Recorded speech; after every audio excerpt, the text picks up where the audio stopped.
These two guys have Minnesota sports flowing in their veins. Mackey and Judd on Score North and ScoreNorth.com.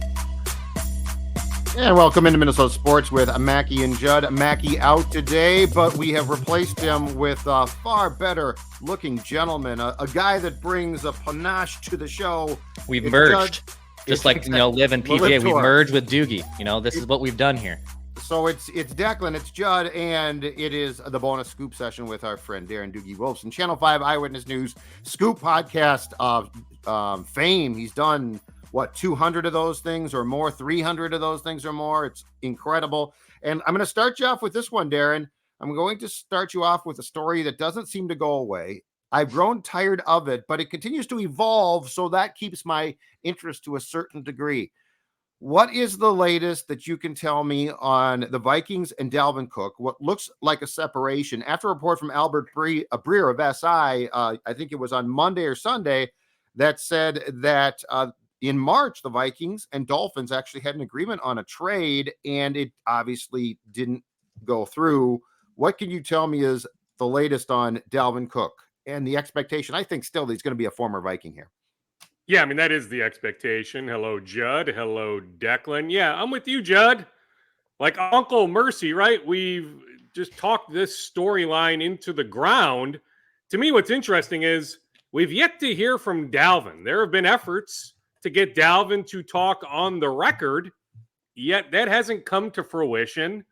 Dalvin has an agent that is willing to talk, but so far has not been willing to talk on the record on this subject. The Vikings really won't address anything on the record. But yes, signs continue to point to Dalvin being an ex-Viking. We discussed in March, Judd, remember that there was steam, that there was a trade offer. I will credit Albert Breer of Sports Illustrated for advancing that story, right? Like, I didn't hear it was specifically Miami. Knew of Miami interest, but I didn't know it was specifically Miami who had made the offer. And in your words, I actually didn't read what Albert wrote, but I will trust your verbiage on that a deal came like almost on the cusp of happening, right? And so now you wonder, okay, why didn't the Vikings exactly pull the trigger in that moment? Would Miami even be in the mix now after they made multiple moves at the running back position, including getting the kid from Texas A&M in the third round, who a lot of people have a healthy opinion of? Now, Dalvin, to me, is better than all those guys in Miami. Miami has a ready-made roster to make a serious run, so Dalvin could help them. But you look at the landscape of their roster, does Dalvin really fit in? I'll give you a new team, well, a relatively new team. I think they've been floated, but a new team that I've heard is definitely interested. The New York Jets. Now, the Jets just canceled their mandatory minicamp. Next week, they start training camp early. They play in that Hall of Fame game. So they're getting rid of the mandatory minicamp next week. They start training camp earlier than everyone else. So it was easy to bag the mandatory minicamp. Robert Saleh, the coach, must have been pleased with what he saw during OTAs. But you look at their running back position situation, right? Breece Hall, we think will be back by week 1. The Jets have enormous expectations right now with Aaron Rodgers.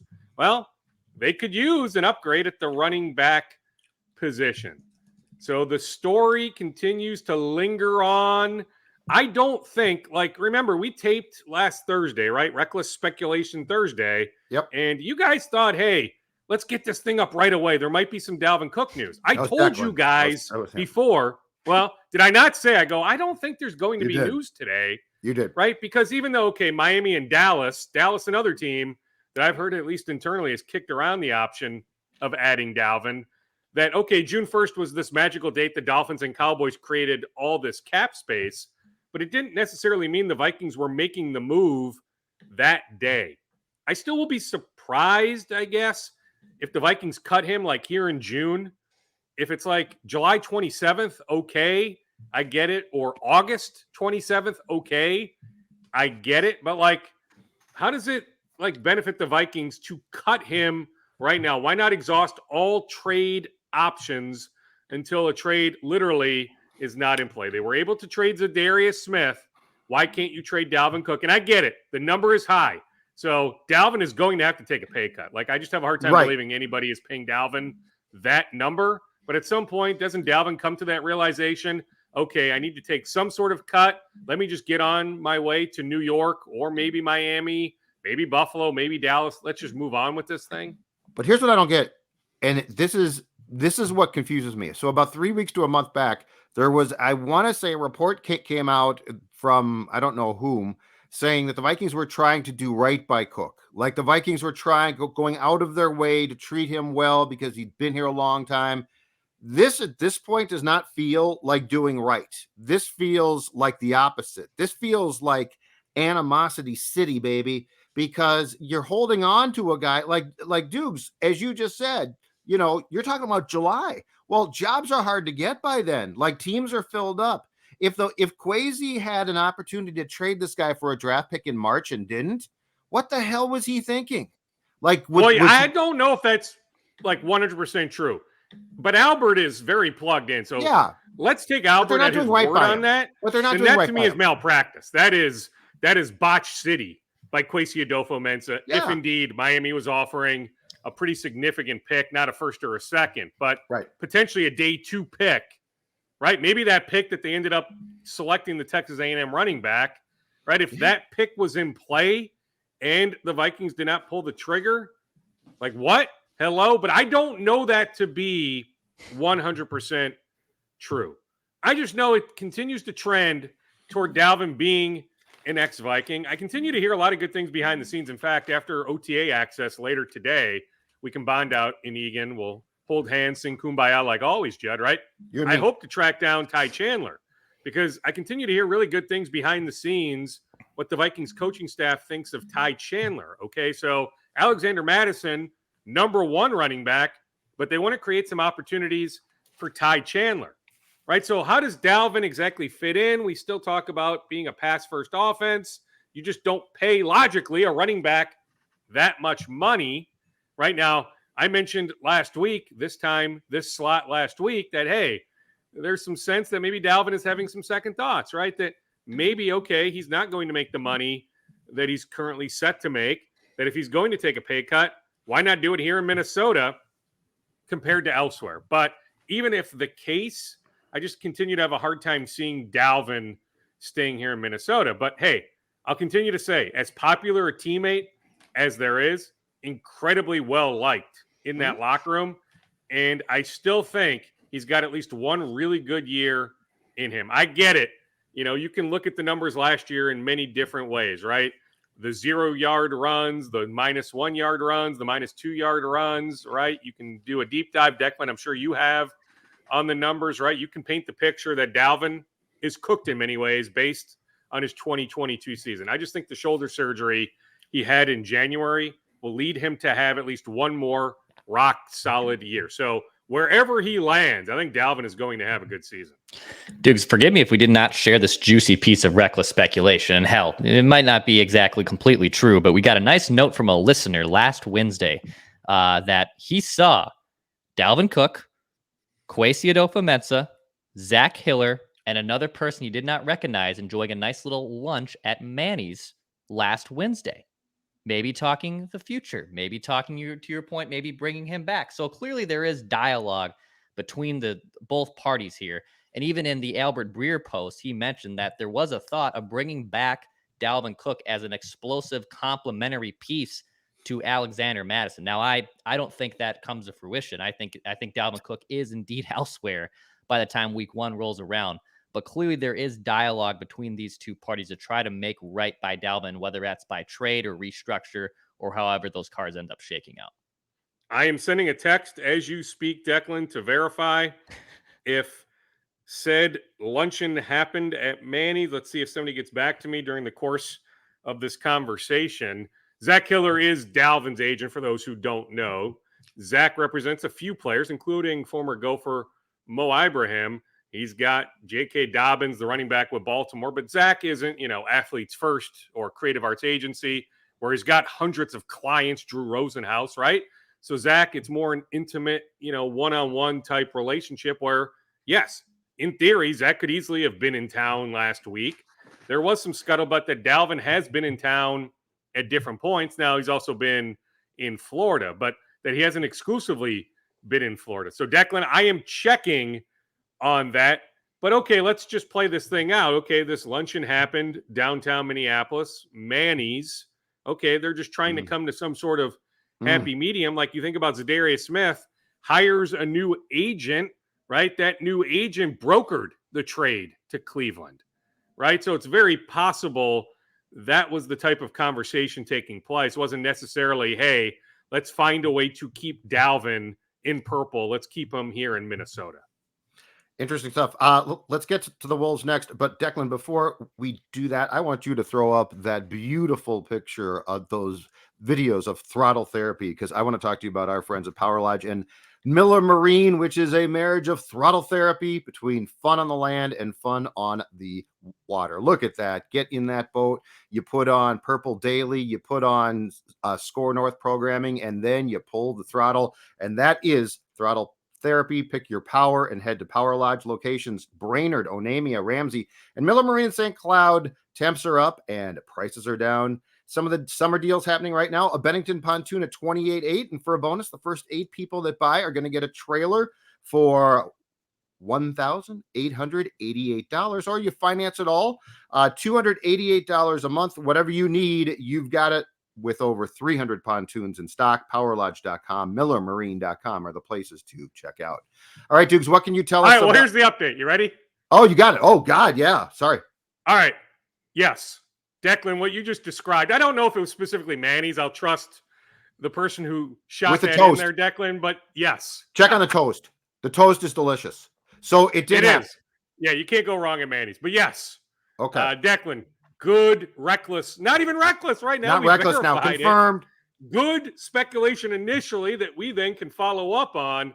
Good stuff from, you can name the listener, give the listener some credit. Michael. Thank you to that person for helping us. Michael, I believe. Mike, thank you very much. I'm being Judd. I'm butchering his name. Might not be Michael. Could be a Jeff. Could be an Adam. But I'm pretty anyway, sure it was we Michael. appreciate it. You know what? Send us your tips. Doogie will check them. We'll vet them. If they're true, shout out on the show. All right, Darren, Timberwolves. What can you tell us about the potential future of Sachin Gupta, who is still in the Wolves front office and actually ran the team in the period from Gerson Rosas to Tim Conley? Yes, and hey, Sachin didn't do a whole lot at that trade deadline, right? But like, you can respect his patience, his ability to connect with a lot of different people. You know, he doesn't need the headlines, the spotlight, right? Just worked really hard behind the scenes. Like, you could have made a case that they should have just removed the interim tag from Sachin Gupta, made him the president of operations. So a lot of people thought, because he had an opportunity this time last year to head to the Houston Rockets. So a lot of people thought, okay, he's going to end up in Houston. He didn't get the job here. They hire above. They bring in Tim Connolly. Why would Sachin Gupta stay here in Minnesota? Well, hey, he stayed here in Minnesota. But now the question is, does he continue to stay here in Minnesota? I was told by a couple of league sources, stay tuned on that situation. I'm not convinced. His wife is an accomplished doctor, delivers babies, right? Ooh. So she may have some other opportunities. He may have some other opportunities, maybe even away from basketball. Who knows? Maybe circles back to basketball at some point. But like, really, really smart guy. I would just say, let's stay tuned on Sachin Gupta's future in the Wolves front office. If he ultimately does leave, he will be missed greatly. Like, in terms of the cap, Manny Rohan does a good job with the Wolves with the cap, but just to have Sachin, you know, heck, just somebody to kickstart some trade ideas, right? The creator of the trade machine on ESPN. But I'm not convinced at this point that Sachin Gupta will be back. The other administrative note that I can throw out there that Chris Haynes of Yahoo had the other day, I'd heard the same thing. So Omar Wilkes was the agent for Anthony Edwards. Omar took a job with Fanatics a couple weeks ago, actually more like 2 months ago. So the steam kick started then that, hey, Anthony Edwards' agent is leaving Clutch Sports, that Anthony inevitably is going to leave Clutch Sports. So yeah, the paperwork hasn't been officially signed, but Anthony Edwards is changing representation to WME, which is led by former Gopher Bill Duffy. Does this change anything when it comes to Anthony Edwards' future? No. I just don't sense it changes one thing whatsoever. He is still going to sign for the most amount of money that he can sign come this summer. That super max, whatever you want to term it, off his rookie deal, that second contract, the Wolves are going to offer him the most money they can offer him. He's not going to turn down. Nobody turns down the max. So in terms of him being locked up, secured with the Wolves for a number of more years, that is going to take place. Dukes, what can you tell us about Judd's favorite event with Anthony Edwards playing in the World Cup this summer, doing some international play, which I'm sure Judd is absolutely thrilled and be glued to his TV, watching on pins and needles when Anthony Edwards inevitably rolls his ankle. Correct. Yes, I know. I saw the headline and I'm like, oh, I can only imagine what Judd is thinking right now. I mean, heck, Judd is he's going to like blow up completely if we get the news that Rudy Gobert is playing for France. I'm not sure Rudy is going to play for France. So maybe that's your saving grace, that Rudy doesn't play for France this summer. So you can just live with the youngster, Anthony Edwards, playing for Team USA, but you'll be saved. You'll be saved an incredible meltdown because Rudy may bypass playing for Team France. But I mean, Anthony, heck, I wouldn't worry about, think about, he's not that far removed from playing AAU, Declan, right? Where he played 8 games a weekend practically, right?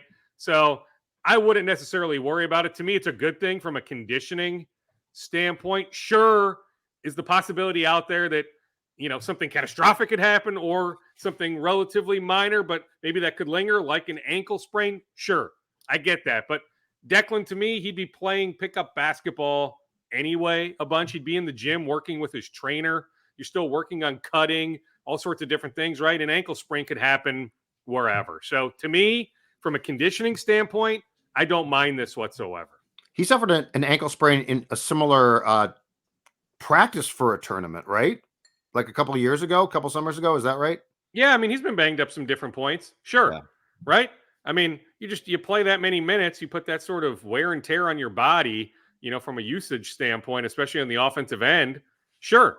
It's going to happen, but I'm just saying, like, to me, like, I still think there's more there with his body.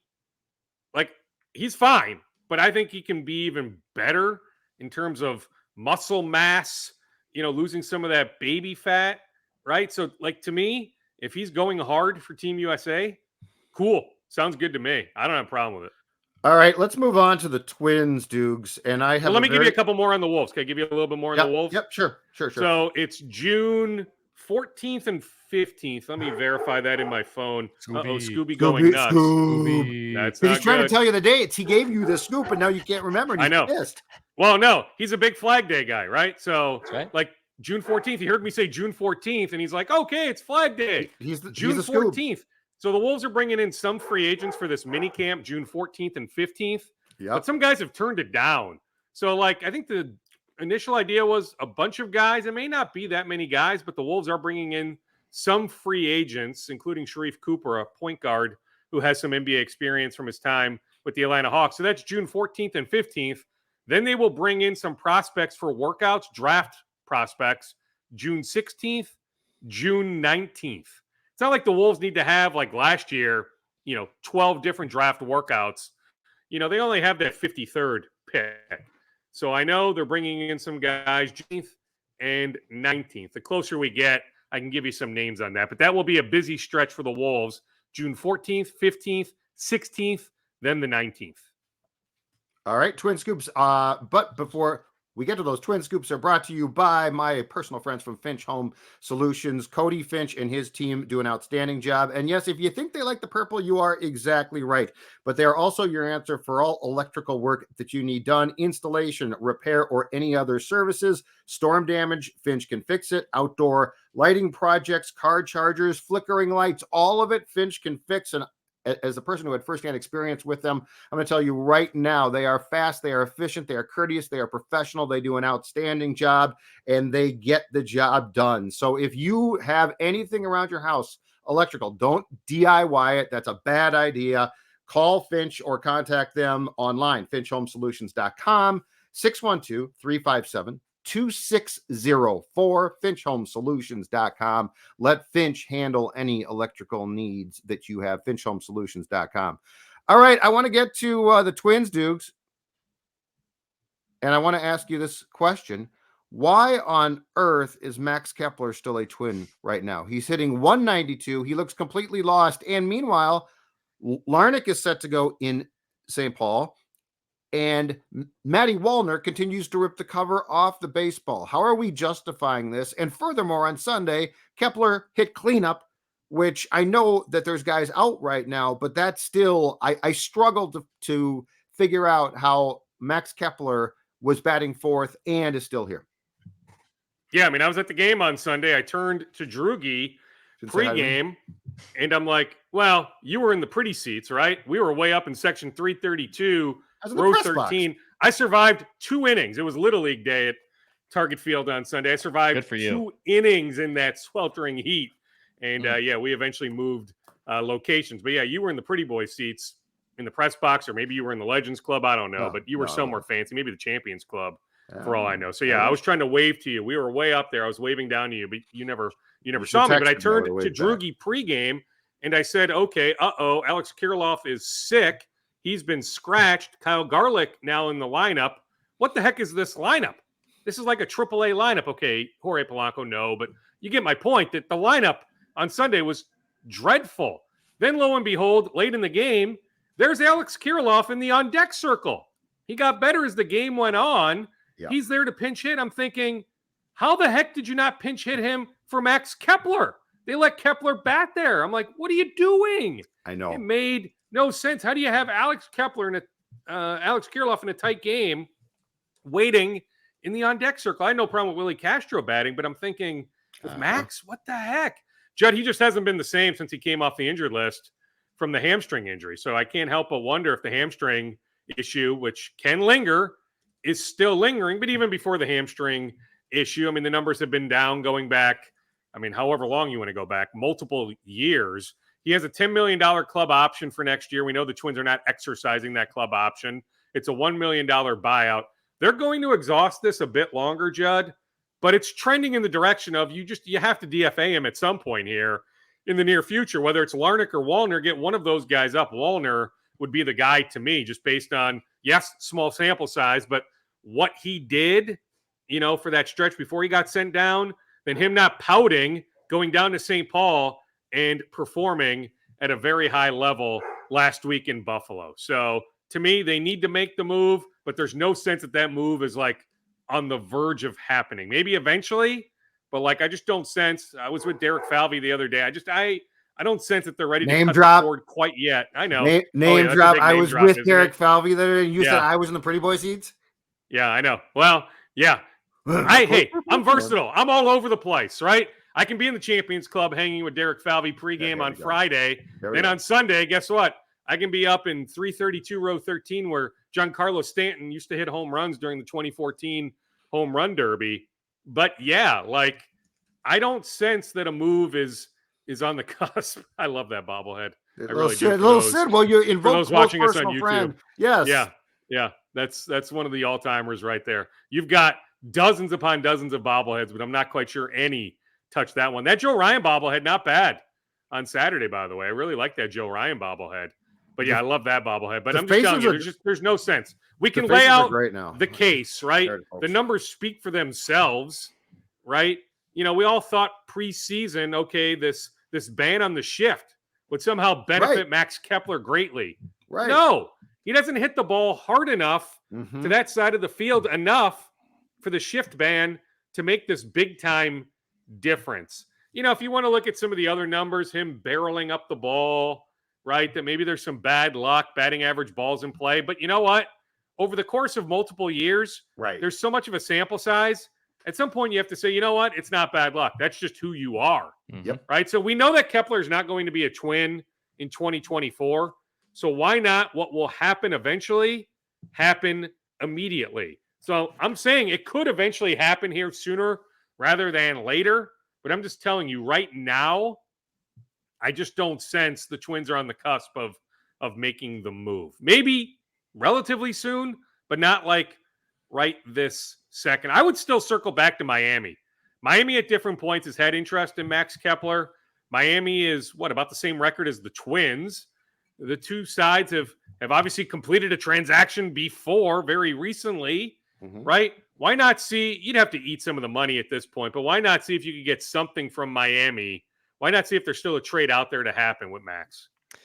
Dukes, what is the future here with Jorge Lopez, who has just been fighting it over the last 6 games or so? I tweeted out some stats. Opponents are slashing 526, 654, 1474 for those St. Cloud math at home. That's a OPS of over 2,000. I saw you caught up with him, obviously, over the weekend, too, before that Cleveland Indians or Guardian season series started, excuse me. What's the plan with Jorge Lopez? I know they're not going to just outright release him, but man, he's fighting through it, and the Twins obviously have to count on this guy to eat up some innings in the bullpen. Yeah, definitely not releasing him. He can't be optioned, right? Like sending him to St. Paul to fix what's ailing him. That's not an option. You know, could you invent some sort of fake injury at some point? But we're not quite there yet, Declan. Control has been an issue. Pete Mackey's a very capable pitching coach. We've seen that now. Remember the surprise when he took over for Wes Johnson last year. Then we thought in the winter, you know, would they really truly keep Pete Mackey? Well, they did. And you look at the starters, you look at other success stories, you're like, okay, Pete Mackey knows what the heck he's doing. So it's on him, you know, the other pitching gurus, Josh Kalk, others in that organization to figure out what's going on. But like velocity wise, the velocity's fine. Right? You know, some location issues. He's given up more home runs. We know the numbers, more home runs already this year than he gave up all of last year. But yeah, they're certainly not ready to cut the cord. But like you think about as we get closer to, is the official trade deadline, is it July 31 or August 1? Judd, do you know the exact date? I think it's August 1 again. Okay, so yeah, August 1. So as we trend toward August 1, heck, they've already done some work on Aroldis Chapman, right? We know the Royals are going to sell, right? And Aroldis, like, why would you hold on to him? So the Royals, inevitably, to me, are going to trade Aroldis Chapman. Every team can use another reliever, even if the Twins bullpen is in a good spot on July 15th, right? Let's say things turn around here the next month or so. You can still use a reliever, right? So why not try to get something done sooner rather than later? I did talk to Falvey about that the other day. He said, hey, you know, the seed planting is underway, but, you know, a lot of teams are still trying to evaluate, are we sellers or can we hold this thing out for a bit longer? But like, we know the Royals are sellers. Like, there's no debate on the Royals, right? And so, you know, why not try to, you know, be proactive here, go make a move for a reliever? So that would be something I would keep an eye on. Maybe not necessarily that just one name. Of course, there's going to be some other names, but like they could make a move and bring somebody else in and use Jorge Lopez, maybe like you use, you know, Emilio Pagan in some lower leverage type situations. That Griffin Jax has been better of late. That maybe Griffin and Jorge swap roles. You know, give Jorge some lower leverage type situations, build up the confidence. I'm telling you, the velo is still really, really good, right? So it's some control, but then when he is throwing it over the strike zone, you know, over the plate, you know, just some location type issues. But like, there's still a pretty good arm there to work with. So, you know, it's a blip. You know, I still think there's a pretty good pitcher there, right? And so, like, they're going to continue to work with him and see, you know, where it goes. But like Declan, they're not ready to, you know, do anything drastic when it comes to Jorge Lopez. Final scoops, Dukes. But before you get to those, Declan, when you elect to go to a golf course, to relax, to have some fun, what golf course do you choose? I go to the Meadows at Mystic Lake, and much to Doogie's disbelief, this was the one take putt that he never believes me. That only took me one take. I tell everyone else, Dukes, this plus 22 handicap, you put me on camera, and apparently I can make putts like that at the Meadows at Mystic Lake. You can book those tee times, golfthemeadows.com to do so. You can also enjoy a cold one. Finally, it's summertime. Why don't you go get a nice beer and enjoy yourself at the Meadows Bar and Grill? Go check out their pro shop as well. And with Father's Day coming up, go get them a gift card. How about that, huh? Get you and your old man out there, play a round of golf. Go to golfthemeadows.com to secure those tee times. Final scoop, sir. Go ahead. So Leonard Floyd ends up with the Buffalo Bills. Just as I said weeks ago, the Vikings they were never in on Leonard Floyd. So you think about that Rams connection, but just nothing was ever going on there. But hey, good addition for the Buffalo Bills. The Twins hosted a pre-draft workout in Southern California over the weekend. About 25-ish guys we're there. The Major League Baseball draft starts on July 9th. The Twins have 2 picks in the top 35, pick 5, pick 34, 33, something like that. But these were guys that were more day 2, day 3 type selections. We're talking, 5th round, 8th round, 9th round type guys. But the Twins hosted this big workout. It was about half high schoolers, maybe even a little bit more than half high schoolers, plus some college guys, about 25 players total. All right. Thanks, Dukes. We appreciate it, man. Okay. See you, boys. See you I'll see you in Egan in a little bit, Judd. See ya. We'll bond again. Judd and Doogie kicking ass, taking names at TCO, trying to avoid Kevin O'Connell, chirping them for taking too much of video. We're all buddies. Well, it's friends. All as to quote Darren, it's all kumbaya out there. That's all I got. He loves that one. That's on the bingo card. Kumbaya. You can always count. You can always count on a kumbaya reference from Dukes. Hit that subscribe button for Daily Minnesota Sports Entertainment. Head on over to Purple Daily too. Judd will be at camp, and then programming note: we'll have a full strength show with Mackey, Judd, and myself at around 4 p.m. Central today. But we will also give you another episode of Purple Daily in your feed. So if you get in your lunch break and whatnot, you have at least something in there as well. So hit that subscribe button. Stay tuned for that as well. And write that down Wednesday, tomorrow, a little accountability session. We'll see what came off the board. We'll see what bad beats could top mine. Nothing can top my bad beat, actually. Rhetorical question from last week. Go check that out tomorrow on Minnesota Sports with Mackey and Judd.